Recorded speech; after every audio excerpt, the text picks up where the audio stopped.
Have you ever heard of the Ed, and Eddy theory? The theory suggests that all the kids in the neighborhood are dead and all their adventures are taking place in Purgatory. Evidence that supports this theory is because the kids have blue or green tongues, which is evident in corpses. In earlier seasons, the children experience an endless summer, which suggests that time no longer exists. The reason they never leave the cul-de-sac is because they can't. They are stuck souls, forced to live out eternity in the neighborhood they died in. According to the theory, the children all come from different eras between the 1900s and 2000s. Rolf is the eldest of the bunch and died in 1903 after being stampeded by his family's farm animals. Johnny died in 1922 from tuberculosis. His wooden friend Plank was created as a result of his loneliness, and he took Plank into the afterlife since it was the last thing he saw before he died. Eddy moved from New York to the neighborhood during the Great Depression and would scam the neighborhood kids to earn money. Eventually, the children caught on to his tricks and chased him down. To escape, Eddy jumped into a lake and drowned. Even in Purgatory, Eddy is still chasing the idea of wealth and money and continues his scams even after death. Ed and Sarah moved into the neighborhood next after their father died in World War II.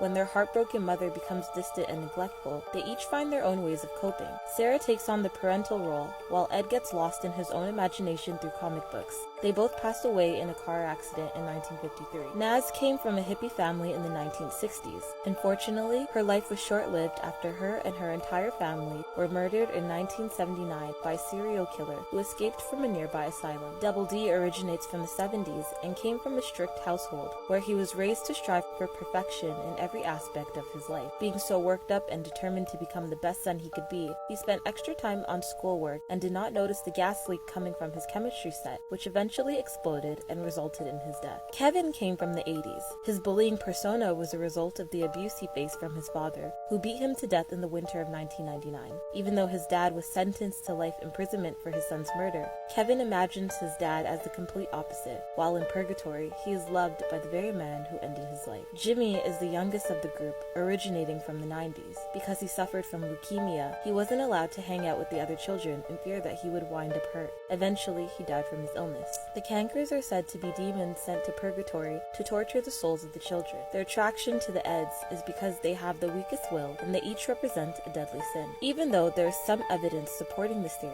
there's more going against it. For instance, the reason for the children's green tongues is due to the candy they eat, with particular reference to jawbreakers and their vast array of colors. The time period is made to be ambiguous, but by closely examining certain background elements, such as magazines and product boxes, viewers can easily identify the era as taking place sometime during the 90s.